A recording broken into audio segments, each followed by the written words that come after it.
Here we have a new 2026 Ford Maverick. This one comes in the Lariat trim level with all-wheel drive. Shadow black is the paint. And then we do have the navy pier and smoked truffle leatherette interior. The powertrain consists of a 2.5-liter naturally aspirated 4-cylinder hybrid engine, and that's mated to a continuously variable transmission. Front end here, we do get our LED headlamps along with the LED daytime running lights, and the lights don't dance like that. That's just how my camera's picking them up. But really like the front face of the Lariat with the grille, the updated lights. Everything looks very premium here.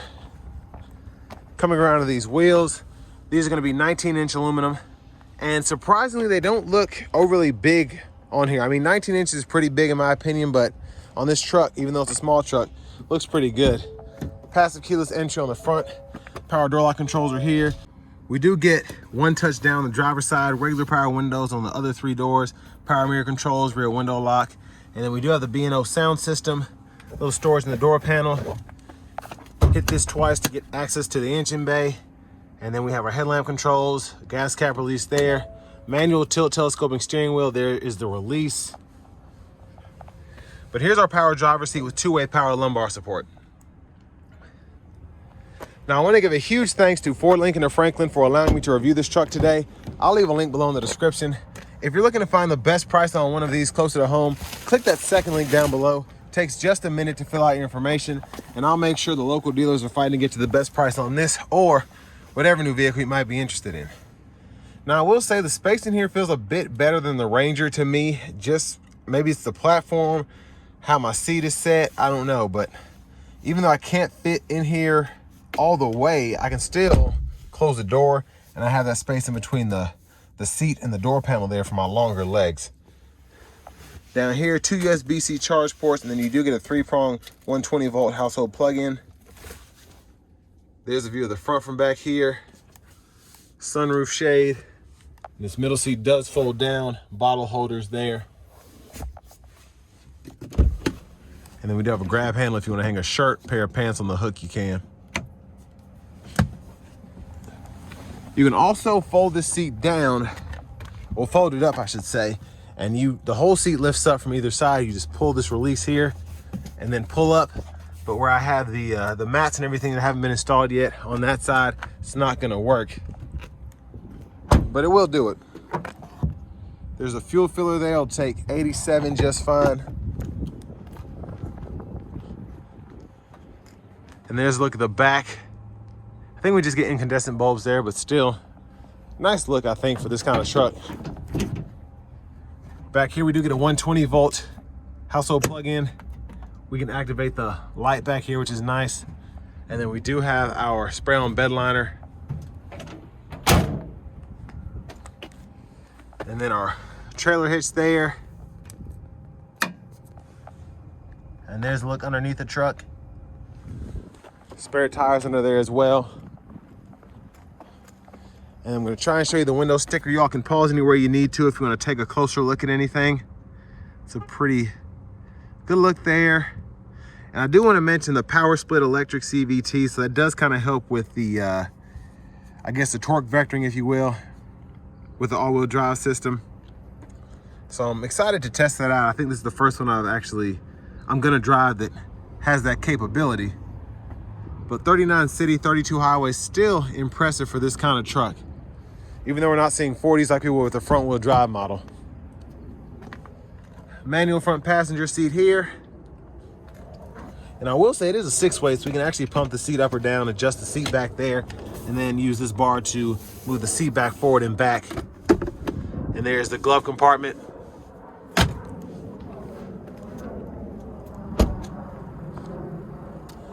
As we come back around to the front end, there's that 2.5-liter hybrid engine.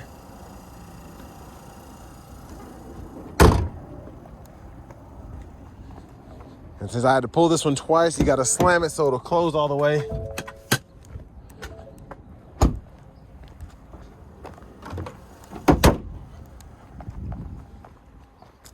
And then before we hop in the driver's seat, I'm just going to show off the blinkers. Now it is a glare, it's the winter, so it's one of the reasons I haven't been doing that many videos. It's just hard to get out here where the weather is good enough to film. This is the one day we've had in the past 2 weeks where the wind was under 10 miles an hour. And even with the mic muffle here, it's just hard to film when the wind is that high, especially with the gusts. And it's just, the winter's been crazy this year, but. And then we get a 70 degree day out of nowhere. Now here we do have the ActiveX wrapped steering wheel. There's the horn. Somebody just called me, but oh well. Over here to the infotainment system, we do have AM, FM, XM, Bluetooth audio, and then we do get the wireless CarPlay, Android Auto compatibility. YouTube, if you want to pull that up.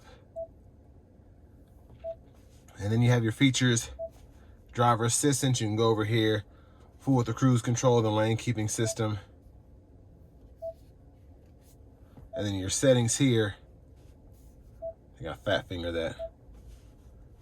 Go to your general settings, and then you can change your language, temperature, all those units of measurement there, which I really like. Backup cameras here. Guidelines follow you as you turn the steering wheel. And then we do get a front camera as well. And you can hit this camera button here to pull that up. Volume knob, and then trackless buttons, auto brake hold, hazards. And then your AC controls are right here down below in the screen. So you can pull up the temperature there, fan speed, and then you can activate the dual zone by adjusting that one. And then you can cut the whole system off by just going all the way down. 3-stage heated seats you can adjust from either side there. Just press, set it to auto, or you can just turn it on or off by adjusting those 3 stages. And then your parking sensors there. And then you do have that bird's eye view, which really helps when parking. You can see the lines and all that. So Pro Trailer here, if you want to use that. Power sliding rear window, open, shut there. So I'll show you open, close, and pretty fast, I think. Now here's the sunshade. The sunroof control is right here. So you can slide that one touch. Hit it a second time, goes all the way behind the shade, and then you can close it. There are those lights. And then you do get a USB-C, USB-A duo there, 12-volt storage. And for the shifter, just hit the brake, reverse, neutral drive. And then you have the regenerative braking there, max with the low mode. And then your electronic parking brake, pull up to engage, hit the brake, press down to disengage. Your traction control can be toggled there. Center console cubby space down in there. Here's the vanity mirror. And then we have a little bit of storage behind, which I like. The system there, if you want to put some change or your wallet, you can do that. And then back up front, blinkers, high beams. And then you have your intermittent wipers on this side. One time off, intermittent low, high. You can adjust that intermittent frequency here and pull up here for the front washer fluid. Now, left side of the steering wheel, we can turn the cruise control on, adjust the gap there. The lane keeping system, we can toggle there, cancel, set your speed, resume, volume down, volume up, mute. And then over here, voice recognition, track list, radio station presets, and then your Bluetooth controls are there. Hit this button, and this does pull up your menu, so you can see your fuel economy, the EV coach, which is pretty neat. Just kind of shows you how you're driving to maximize the range there. And then you can also go to your status information, and here you can see the seat belts. Go to your My View, and this pulls up the trip, tire pressure monitors, and all that. Now your drive modes, you can go through here, and I like that we still get drive modes on this. So we have the Eco, the Slippery, then we have the normal, Sport, and then that tow haul mode. And then push button starts here. Finally, here's the key fob with remote start. But next, let's go ahead and take this 2026 Maverick Lariat with all-wheel drive out on the road for a test drive. So starting the test drive in this Maverick Lariat with all-wheel drive, it is a very, very interesting, just overall driving vehicle. It doesn't feel overly fast, but it gets up to speed very nicely, very efficiently.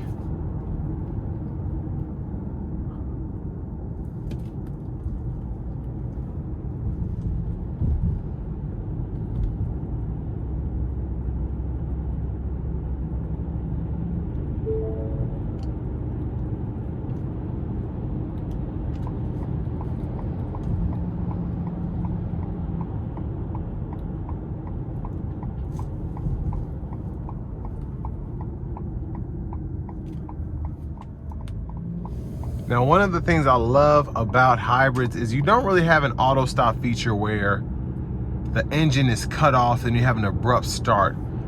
It just goes quiet and then it's just ready to go when you give it throttle coming out of a corner. You're not having to hear a or anything like that. It's good to go. Now, I will say, I don't know how I set this up, but the speedometer is in kilometers an hour, but the miles per hour is over to the right. I don't know if I can get that to disappear or not. But I reckon I should have checked before I started driving.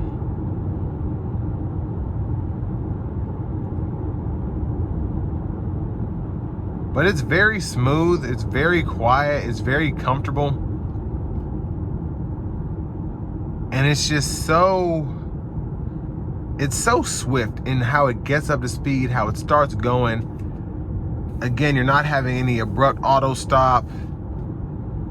The engine's not overly, I guess, aggressive, if that makes sense. It's so relaxing, so nice.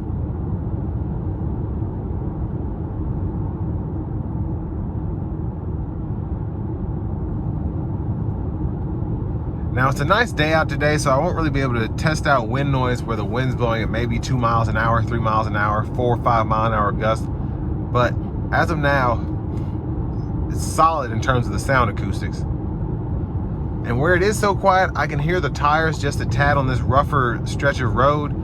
Not overly rough, but it hasn't been paved in a minute. But I do like how it does have a nice soft thud to it. If you have the radio up even a little bit, you're not gonna notice it at all.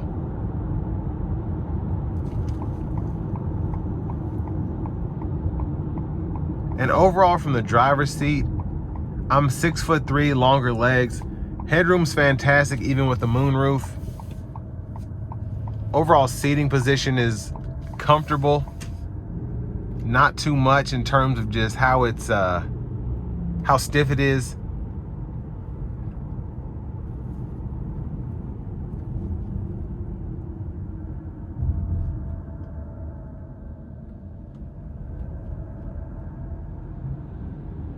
I'm gonna change the drive mode. We're gonna put it into normal mode for a little bit. And it does liven it up just a tad. It's a bit more peppy in the throttle. But, you know, it's still not giving it everything.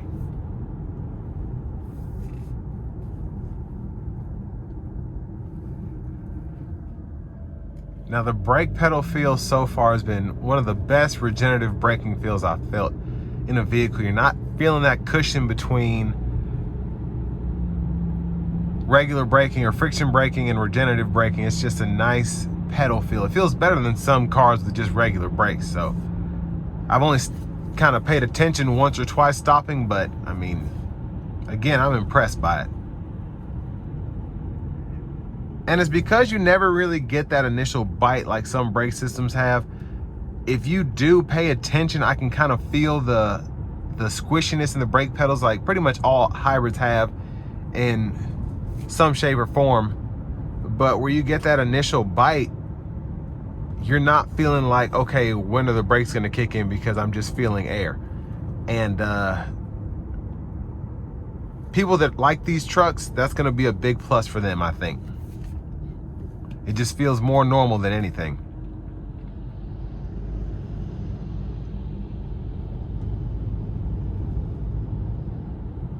And in terms of the overall visibility, the hood's pretty visible, but where you're pretty much flat up against the road, it feels so good in here. I don't feel like I have any blind spots. I do have blind spot monitors here, but even when I look around, the pillars are very minimal in terms of the space that they take up. It's very, very easy to maneuver this thing. And I'm just, I'm very impressed by just everything that this has to offer. Now we are gonna test out the all-wheel drive in sport mode here, and we're gonna see how this thing gets up to speed. I do have a little bit of gas here. I'm gonna give myself a little bit of space and then give it a pull. Have a little bit of space behind me. Here we go.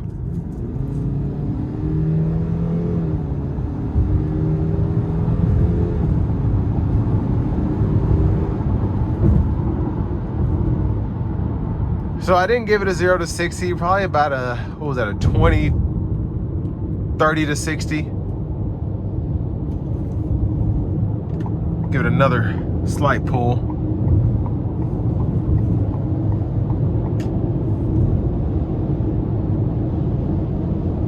And I mean, it's swift. When you don't floor it, it actually feels quicker.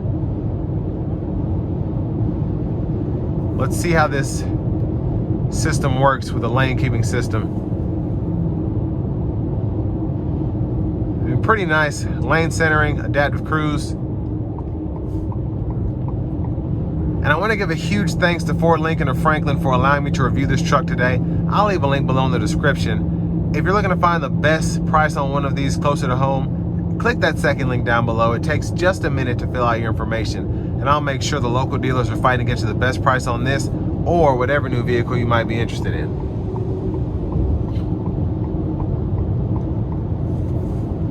So, I mean, it's an impressive truck.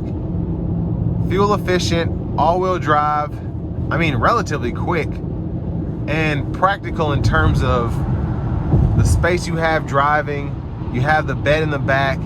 You just have so much here to help you make this a daily driver and a nice truck to take to Lowe's when you're not working. But I mean, it has a lot to offer to be right at, I think, $42,050, and highly recommended, honestly. But with all that being said, this will bring me to the end of my review of this 2026 Ford Maverick Lariat with all-wheel drive.